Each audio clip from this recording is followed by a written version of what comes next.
6 cara jemput rezeki dan jadi kaya. Nombor 5, ramai gagal. Nak kaya bukan sekadar kerja keras tapi kena ada strategi. Kalau tidak, duit datang sekejap lepas tu hilang. 1. Jangan cakap saya tak ada duit. Ramai orang Malaysia suka cakap macam ini, konon nak rendahkan diri. Tapi realitinya, kata-kata itu doa. Lagi banyak cakap, lagi rendah energi kita. Orang pun tak nak bisnes kita kalau nampak kita energi low.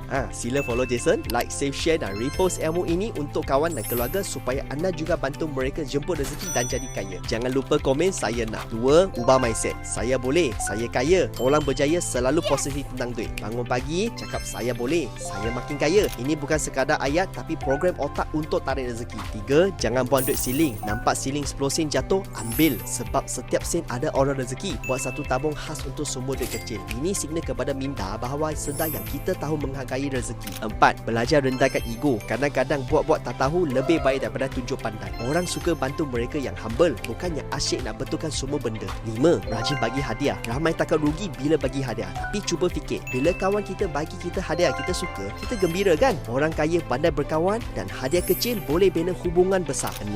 Dalam susah, banyakkan belajar. Orang biasa bila susah, mengeluh. Orang kaya bila susah, mereka baca buku, cari ilmu baru. Sebab tu, mereka sentiasa naik ke tahap seterusnya. Dah tonton sampai sini, maksud anda serius nak kaya? Klik link di profile Jason, cari link Let's Check Out Jason Advocate Offer untuk next step. Assalamualaikum.